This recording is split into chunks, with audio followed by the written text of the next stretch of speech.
Bonsoir les gens, nouvelle vidéo. Alors cette fois-ci je vais vous parler de poésie. Pourquoi ce sujet? Parce que tout simplement dans mes vidéos suivantes, mes vidéos chapitres, je vais parler de transhumanisme. Le transhumanisme, c'est le projet que les capitalistes ont pour l'humanité. Et ce projet, c'est de faire fusionner l'être humain avec le robot. Et ça donnera le cyborg, qui est une espèce plus évoluée de l'humain selon les capitalistes. Moi, je ne suis pas d'accord avec ça, mais eux, ils pensent ainsi. Donc, ils pensent qu'après l'Homo erectus, l'homme de Néandertal, l'Homo sapiens, vient le cyborg. Alors, quel rapport avec la poésie? Vous allez me dire. Bah, je vais vous expliquer ça maintenant, mais je ne vais pas tout dire. Je vais en garder un peu pour ma vidéo chapitre. Je vais plus me concentrer sur la poésie, simplement pour faire le lien. En fait, il y a un mot en latin, le mot animus, qui signifie le cœur. Ça a donné comme dérivé animal et animé. Et ce qui nous intéresse, c'est le mot animé, parce que c'est le mouvement, c'est la vie, c'est l'animation. Et quelle est la différence avec un robot? C'est que le robot, lui, il est programmé. Il y a une différence entre la programmation et l'animation. L'animation, c'est un rapport avec la poésie, là j'y viens, parce que la poésie c'est de la vie métaphysique, donc c'est de l'animation métaphysique. Or, la programmation, c'est pas de la vie métaphysique, c'est un amas d'informations qui permet une perception et une interprétation, mais ça permet pas le ressenti, parce que le ressenti c'est une connexion au sens. Et ça, ce sont les animaux qui ont ça. Et l'être humain, il a une part animale en lui. Et donc, dans une société qui se robotise de plus en plus, cette part animale est niée. Et donc, il y a de moins en moins de poésie aussi. Alors, je vais vous parler du film Equilibrium parce que pour moi, ça montre tout à fait ce que je suis en train d'expliquer. C'est que dans ce film-là, ils disent que les émotions négatives ont fait les pires choses dans l'humanité. Et donc, il faut annihiler ces émotions. Il faut qu'il n'y ait plus d'émotions, tout court. Alors, ce qui se passe, c'est que ils vont instaurer un régime où les gens sont obligés de prendre un produit à telle heure pour anéantir leurs émotions. Et donc plus personne ne ressent rien, tout le monde fonctionne. Et là on en vient au robot. Le robot il fonctionne, il ne ressent pas par ses émotions. Et donc il y a ce qu'on appelle des ecclésiastes qui sont des hauts gradés des forces de l'ordre qui justement ont pour mission de repérer les transgresseurs, c'est-à-dire ceux qui ne prennent pas le produit et qui se permettent de ressentir des émotions parce qu'il deviendra un danger pour les autres humains. Et la culture est anéantie aussi parce que la culture fait les émotions, c'est-à-dire l'art, l'art de toutes sortes en fait, c'est-à-dire la peinture, la musique, etc. Tout est interdit. Et même l'écriture qui sortirait du cadre de ce que la gouvernance accepte. Et on se rend compte en fait que dans le film, plus on avance, que c'est une dictature qui se met en place, une dictature anti-émotion. Mais c'est un piège parce que c'est juste pour empêcher les gens de se révolter en fait. C'est un prétexte. Et donc les transgresseurs, bah, ce ne sont pas des gens mauvais en fait. Ce sont des gens qui veulent récupérer cette part d'humanité en eux. Et à un moment donné, il y a un ecclésiaste qui, parce qu'il s'attaque aux transgresseurs, et donc parfois il découvre des objets culturels, c'est-à-dire des livres, des peintures qu'ils ont cachés pour pouvoir s'émanciper du pouvoir et apprendre. Et il y a des ecclésiastes qui gardent un livre et il fait genre que c'est pour aller le porter aux objets trouvés après, etc. Mais en fait c'est pour le garder lui-même, et l'autre ecclésiaste s'en rend compte. Et comme bah, il est au service du pouvoir, il tue son acolyte ecclésiaste. Et il y a une phrase qui est superbe, qui dit il dit c'est cher payé en braquant son acolyte, et son acolyte lui répond je suis prêt à en payer le prix. Et dans 1984, il y a aussi une phrase à retenir très intéressante, c'est et si le défi n'était pas de rester en vie, mais que le défi était de rester humain. Et ça, c'est une très belle question philosophique. Voilà, c'est une phrase bien posée.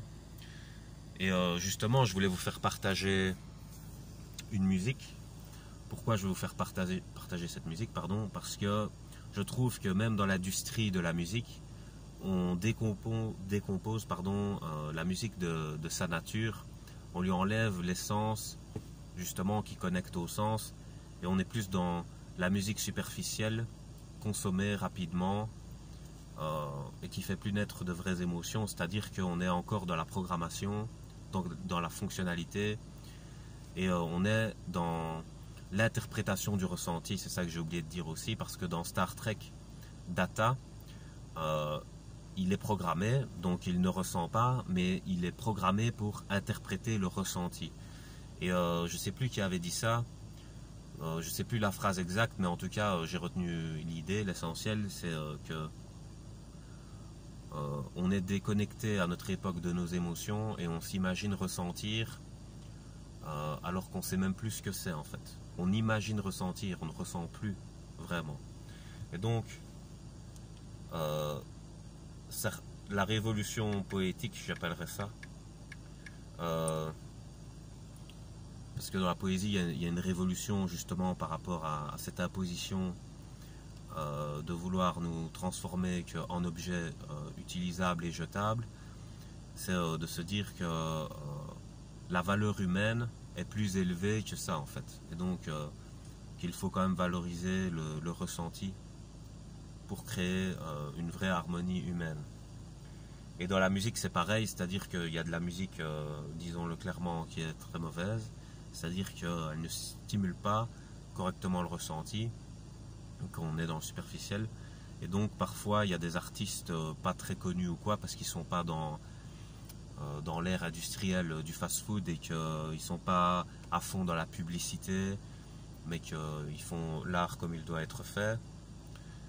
Ils ne sont pas connus, mais en tout cas ils nous rappellent à notre cœur et à notre ressenti, parce qu'un jour peut-être que les humains ils auront tellement perdu d'eux-mêmes que quand ils écouteront de la musique, ils seront nostalgiques d'une époque révolue, c'est-à-dire qu'elle n'existera plus, et qu'eux-mêmes ne seront pas connectés à leur sens, et que ce sera vraiment une découverte pour eux, comme on le voit dans le film Equilibrium. Donc voilà, je pense que j'ai fini mon petit speech sur ça. Je vais simplement vous faire écouter la musique, puis je terminerai la vidéo avec peut-être un extrait du film Equilibrium. Voilà. Ouais, pardon, j'ai oublié de vous présenter l'artiste. Alors c'est Faisal, c'est un rappeur français, un rappeur pas très connu, même s'il gagne à l'être. Et son morceau c'est Les vestiges de ma vingtaine. En fait c'est un morceau qui retrace son parcours enfance-adolescence, et donc c'est touchant justement, puisque ce qui fait un être humain c'est son historique aussi. C'est comme ça qu'on peut créer de l'empathie, parce que les robots ils vivent dans l'instant présent, et dans l'instant présent il n'y a pas d'histoire, donc il n'y a pas de construction, donc il n'y a pas de véritable... On n'est pas véritablement touché par l'instant présent, tout simplement, par quelque chose qu'on ne voit pas en profondeur. Donc voilà. Ah, mince, il s'est éteint. Donc juste 2 secondes, je relance et je vous laisse écouter. Je vais filmer le paysage.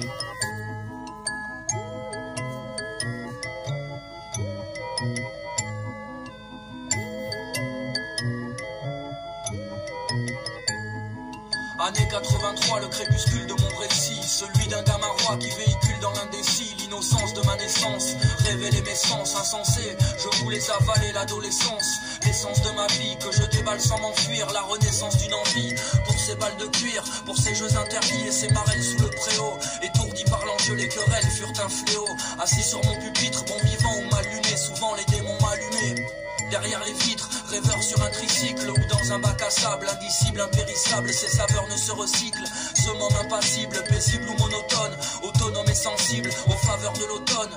La gueule dans les cieux, insoucieux, inconscient et à bon ou mauvais escient. Seul et capricieux, idolâtrer la poésie, détester les mathématiques. La rime, la frénésie, c'est rester mathématique. Vautré dans mes songes, ébahi par l'écran, trahi par le mensonge, mais rarement sang par le cran entre les camarades plâtrés.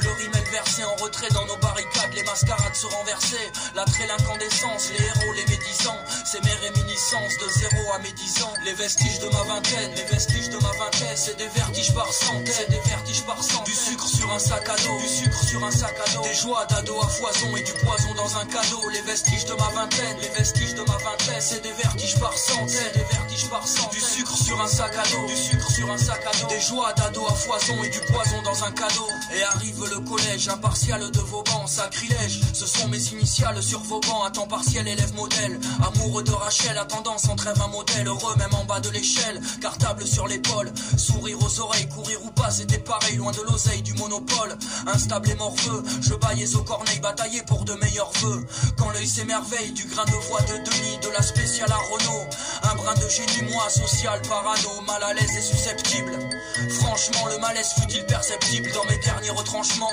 enflammés au quart d'heure, ou rue Geoffrey Rudel, quand les autres à la citadelle gaufrée calmaient leurs ardeurs, et loin des cris des vainqueurs, vient mon premier texte écrit avec son et cœur, je me souviens du prétexte, en face du baldo, sur le chemin de la lune, les mains dans mon paletot, je ressasse mes lacunes, mes larmes de crocodile, le mal-être du spleen, les drames de mon idylle au sein de mes lettres apollines, d'un air nébuleux, lunaire ou magique, un peu nostalgique, je jure, ces moments fabuleux, et finalement, à ce jour majeur et sans vaccin, ce temps est assassin, car toujours tellement succinct, les vestiges de ma vingtaine, les vestiges de ma vingtaine, c'est des vertiges par centaines, c'est des vertiges par centaines, du sucre sur un sac à dos, du sucre sur un sac à dos, des joies d'ado à foison et du poison dans un cadeau, les vestiges de ma vingtaine, les vestiges de ma vingtaine, c'est des vertiges par centaines, c'est des vertiges par centaines, du sucre sur un sac à dos, du sucre sur un sac à dos, des joies d'ado à foison et du poison dans un cadeau.